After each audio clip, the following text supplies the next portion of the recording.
रसायन विज्ञान में गणितीय विधियां, मैथमेटिकल मेथड्स इन केमिस्ट्री। इस सीरीज का यह हमारा तीसरा वीडियो है। रसायन विज्ञान में कई स्थान पर हमें गणितीय विधियों का प्रयोग करना होता है। त्रुटियों को न्यूनतम करते हुए इन गणितीय विधियों को किस तरह प्रयुक्त किया जाता है, यह हमने भाग 1 और भाग 2 जो हमारे सीरीज के वीडियो थे उनमें जाना था। हमने यह भी जाना था कि जब कभी दो वेरिएबल्स हों x और y और उनके प्रेक्षणों के, उनके मानों के अगर सेट दिए गए हों तो उन्हें फंक्शनल रूप से जब व्यक्त करना हो तो उसके लिए हमारे पास कई मेथड्स होते हैं, कई तरीके होते हैं, जैसे परिमित अंतर, आलेख विधि, smoothing of data, multiplicity of equation, substituted variables. तो ये सारे वो मेथड्स होते हैं जिनके द्वारा हम जो वेरिएबल्स है, जो हमारी चर राशियां हैं, माने कि वो x और y है, तो उनको व्यक्त कर सकते हैं। और समीकरण में जो चर राशियों के अतिरिक्त जो नियतांक है, जो स्थिरांक होते हैं, उनके मानों को ज्ञात करने के लिए, इवेल्युएट करने के लिए भी हम कई विधियां काम में लेते हैं, जैसे अंतर्वेशन सूत्र, आलेख विधि, युगपत समीकरण, माध्यक विधि, लघुत्तम वर्ग की विधि। हमने हमारे वीडियोस के इस सीरीज में भाग 1 और 2 में ग्राफिकल मेथड और मेथड ऑफ लीस्ट स्क्वायर की चर्चा की थी। उसमें हमने जाना था कि आलेख विधि के ड्रॉबैक्स क्या रह जाते हैं, कि जब कभी आलेख विधि में हम कोई सरल रेखा खींचते हैं और हमारे प्रेक्षणों के सारे बिंदु सरल रेखा पर न होकर उस सरल रेखा के आसपास होते हैं, तो हम स्वेच्छा से एक सीधी रेखा खींच लेते हैं और बाकी के मानों की गणना कर लेते हैं, लेकिन इससे यथार्थ मान प्राप्त नहीं होते हैं। ऐसी स्थिति में हम मेथड ऑफ लीस्ट स्क्वायर, लघुत्तम वर्ग की विधि को यूज करते हैं। अब हम दो उदाहरण लेते हैं, उससे इन दोनों विधियों को और स्पष्ट करते हैं। दो वेरिएबल्स हैं हमारे x और y, जिनके बीच में जो संबंध है उसका समीकरण है y equals to mx plus C. y equals to mx plus C किसी सरल रेखा का समीकरण है। m और c जो इसमें है वो कांस्टेंट है, जबकि x और y वेरिएबल है। इनके लिए जो कुछ प्रेक्षणों के मान है यह सारणी में दिए गए हैं। अब m और c जो कि नियतांक है, इसका मान हमें अगर ज्ञात करना है तो जब हम बात करते हैं कई विधियां हैं, उनमें से एक है आलेख विधि, तो हम इसका एक आलेख बना लेते हैं। तो जो x की वैल्यूज जो टेबल फॉर्म में आप अपने स्क्रीन पर राइट हैंड साइड में टॉप पे देख रहे हैं, वो x की वैल्यू और उसकी कॉरेस्पॉन्डिंग y की वैल्यूज भी दी हुई है। तो इन x और y की वैल्यूज में एक ग्राफ ड्रॉ कर लिया गया है। x की वैल्यू x अक्ष पे ली गई है और y की वैल्यू y अक्ष पर ली गई है। जो समीकरण y equals to mx plus C है, उसमें c जो है वह अंतःखंड है, इंटरसेप्ट है, और यह हम जानते ही हैं कि इंटरसेप्ट वह है जो कि हमारे ग्राफ में जो सरल रेखा प्राप्त हुई है वो y अक्ष को जहां पर काटती है, यानी कि जहां x की वैल्यू 0 हो।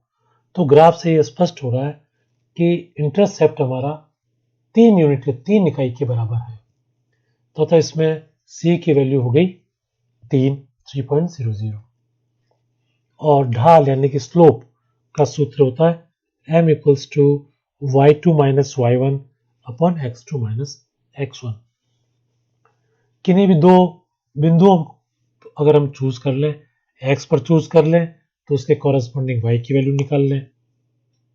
अगर y पे चूज किए तो उसके कॉरेस्पॉन्डिंग हम x की वैल्यू निकाल लेंगे। इस तरह से जो x1, y1, x2, y2 है उनका मान अगर इसमें हम रखते हैं तो ये 1.52 आ रहा है। तो हमारे जो समीकरण हो जाएगा y equals to m x plus C, उसमें m की वैल्यू आ गई 1.52 और c की वैल्यू आ गई 3.0। यहाँ पर चित्र में आप देख रहे हैं कि सभी बिंदु इसी रेखा पर स्थित है जो ग्राफ में रेखा ड्रॉ की गई है।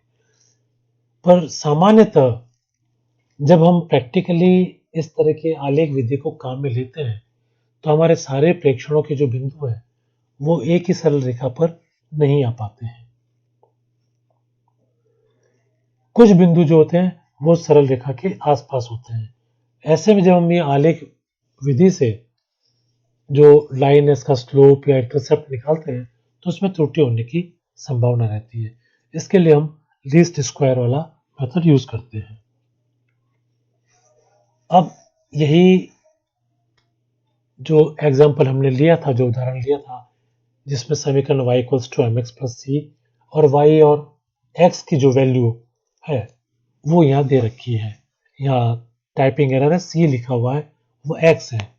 जो आप देख रहे हैं जो उदाहरण में c लिखा है वो x की वैल्यू है। तो y और x जो वेरिएबल हैं उनके मान दिए हुए हैं यहाँ पर, और हमें मान निकालने m और c के, जो कि कांस्टेंट है, m स्लोप है, c इंटरसेप्ट है।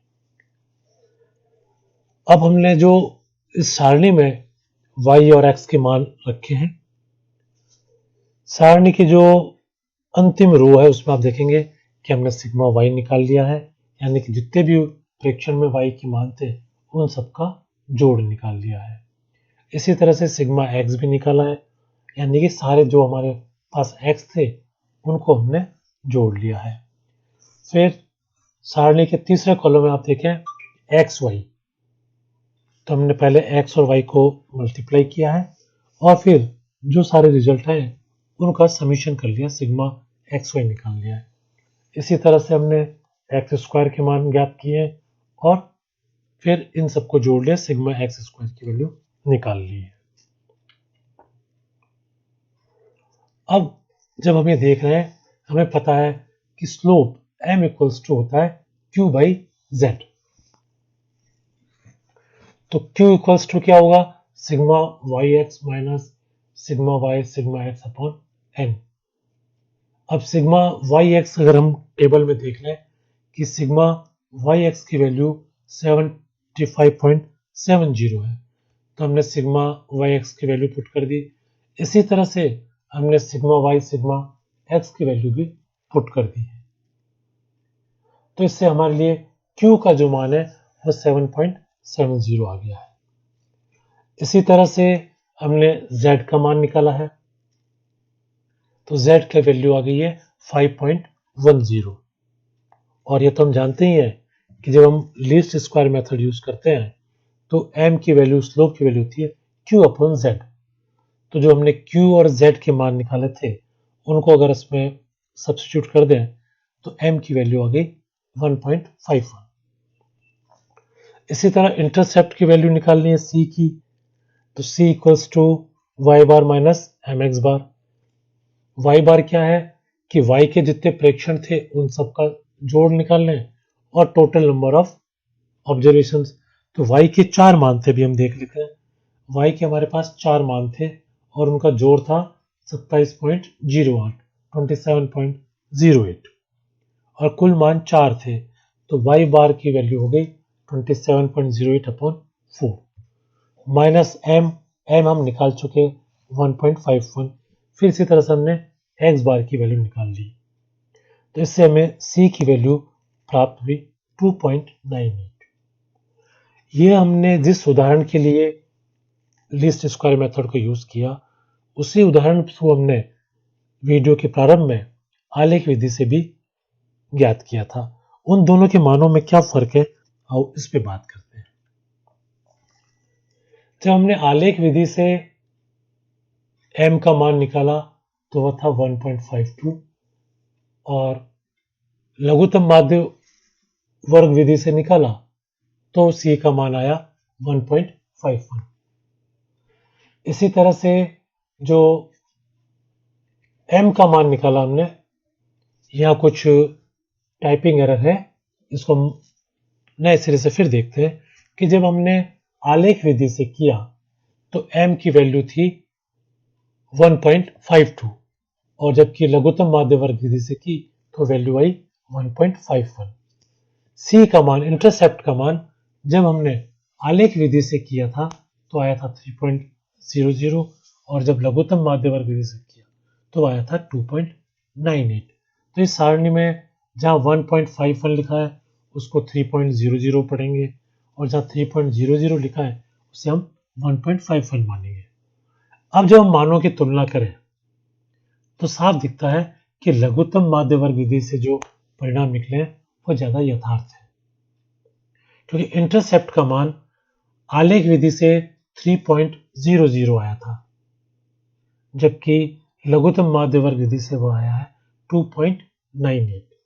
इसी तरह से M का मान आलेख विधि से 1.52 आया था, जबकि लघुत्तम माध्य वर्ग विधि से 1.51 आया था।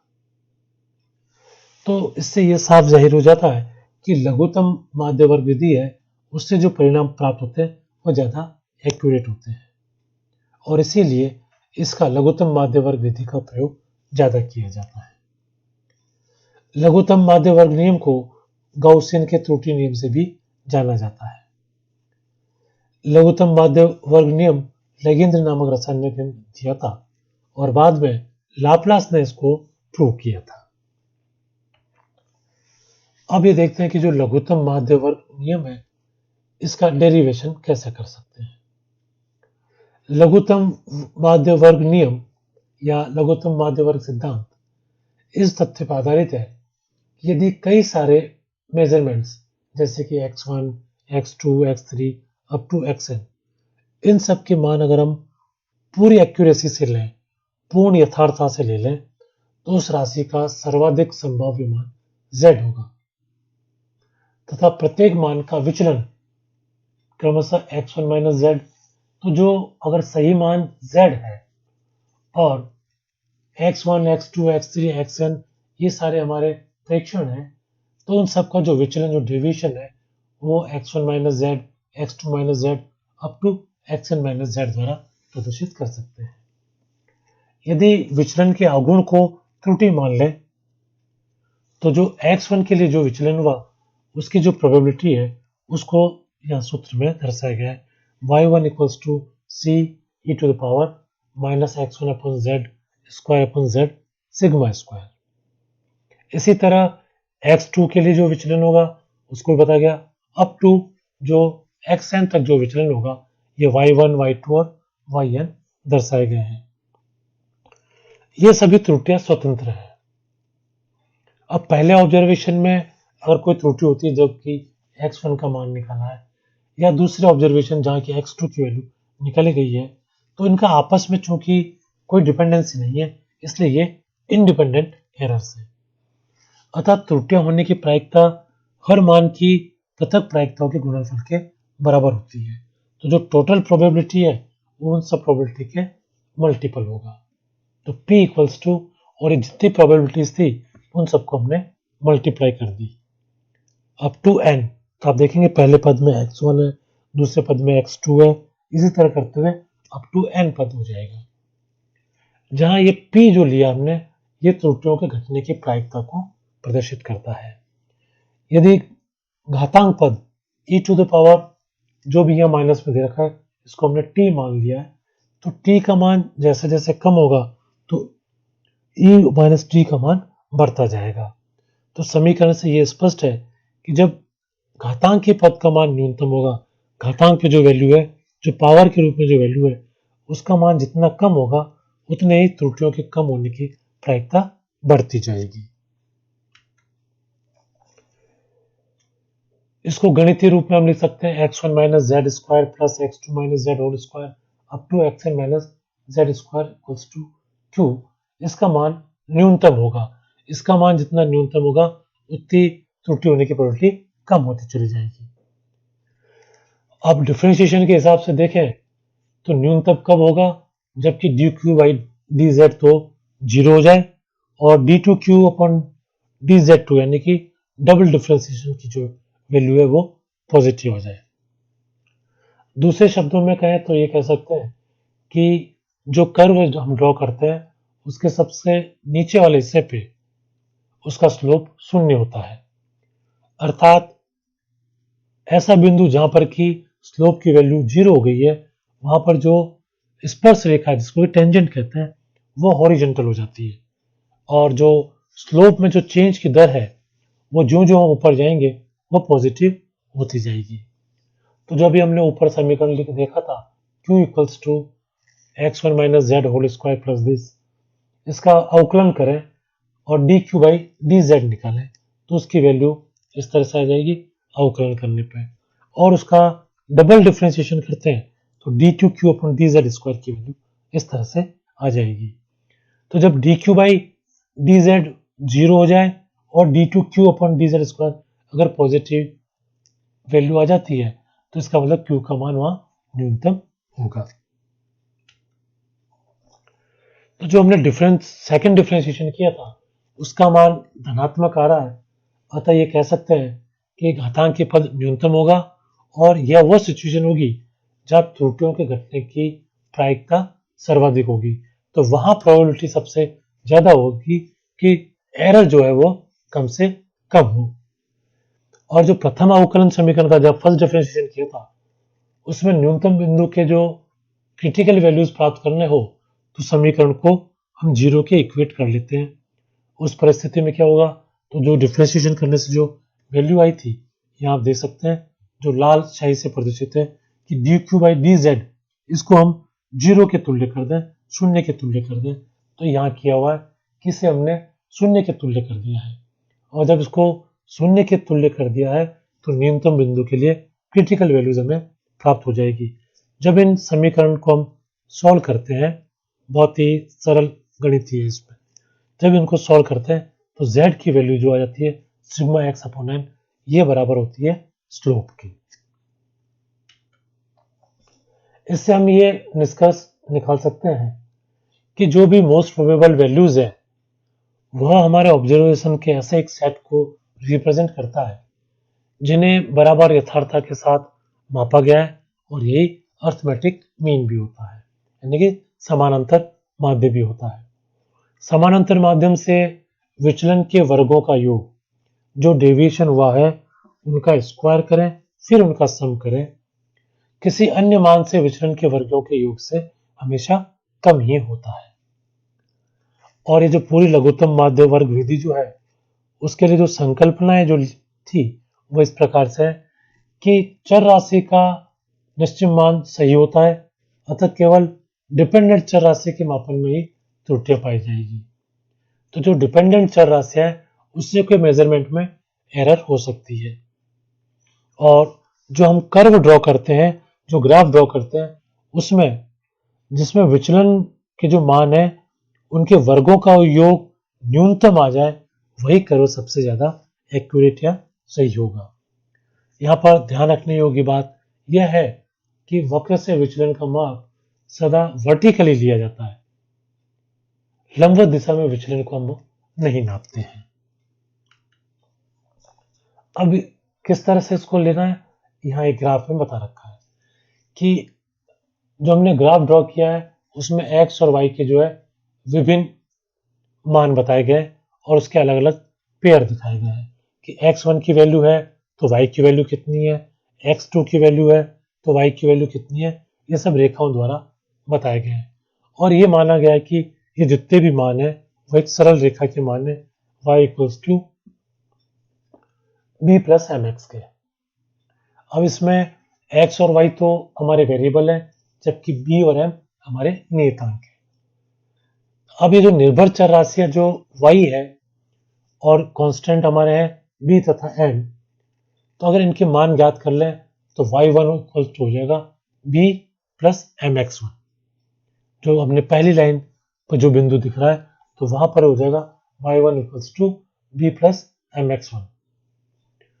अब ये जो हमने y equals to b plus m x one लिया है, उसमें हमें अगर विचलन निकालना है जो कि d1 के बराबर है, तो जो y1 की वैल्यू थी उसमें से विचलन जिसको कि हमने यहाँ y1 प्राइम से शो किया है उसके मान को घटा देंगे, तो d1 इक्वल्स टू हो गया y1 माइनस y1 प्राइम। और इस तरह जब हमने समीकरण को सॉल्व किया है तो d1 जो विचलन के मान है y1 minus b minus mx1 आ जाता है। अब जब इन सारे विचलन्स का समीशन कर ले, जो यहाँ di से प्रदर्शित किया गया है कि summation di equals to q, तो जैसे हमने d1 की वैल्यू रखी है उसी प्रकार से d2 की वैल्यू आ जाएगी, d3 अप टू dn की वैल्यू आ जाएगी। तो q की वैल्यू हमने यहाँ बता रखी है कि सारी चीजें इसमें आ चुकी हैं। अब न्यूनतम मान अगर निकालना हो तो उसके लिए जो कंडीशंस हैं वो ये है कि delta P upon delta T zero हो जाए, delta P upon delta W zero हो जाए एंड सो ऑन। तो जो समीकरण हमारे पास था q equals to y1 minus b minus m x one square plus y2 minus b minus m x two whole square up to n, तो yi और xi की जो टोटल वैल्यूज हमने निकाली है तो उनमें चर राशियां b तथा n है, क्योंकि b वेरिएबल है और n हमारे कुल कितने फ्रैक्शन है ये भी हमारे लिए वेरिएबल है। जब दोनों जो वेरिएबल हैं उनके रेफरेंस में, उनके रिगार्ड में जब इनको डिफ्रेंशिएट करेंगे, उनके रेस्पेक्ट में अगर हम डिफ्रेंशिएट करेंगे और उनकी अगर वैल्यू जीरो आती है तो ये वो अवस्था होगी जो कि क्रिटिकल वैल्यूज को नियत कर लेंगी और उसमें q का मान न्यूनतम हो जाएगा। तो अब जो समीकरण q का दिया है उससे हमने dq बाई db की वैल्यू ज्ञात कर ली है और क्रांतिक मान के लिए इसका मान जीरो होना चाहिए तो उसे जीरो के इक्वेट कर दिया है। और इसको समीशन फॉर्म में लिखें तो समीकरण एक जो दर्शा रखा है आप स्क्रीन पे देख पा रहे हैं, तो सारे पदों का योग जो है वह इसमें बता रखा है। अब dq बाई dm भी जीरो हो तब भी न्यूनतम q का मान न्यूनतम होगा, तो हमने इसको इस बार m के रेस्पेक्ट में डिफ्रेंशिएट किया है, इससे हमें यह समीकरण 2 प्राप्त हुआ है। तो जब समीकरण 1 और जो 2 प्राप्त हुआ है इसकी सहायता से हम दोनों नियतांक b तथा m के मान ज्ञात कर सकते हैं। तो इस प्रकार हमने ये जाना कि लघुत्तम माध्य वर्ग विधि जो है वह किस तरह से आलेख विधि की तुलना में सुपीरियर है और उसको किस तरह से हम प्रयुक्त करते हैं, और ये लघुत्तम माध्य वर्ग विधि का डेरिवेशन कैसे किया सकता है, कि सूत्र कैसा है, इसके बारे में हमने चर्चा की। धन्यवाद।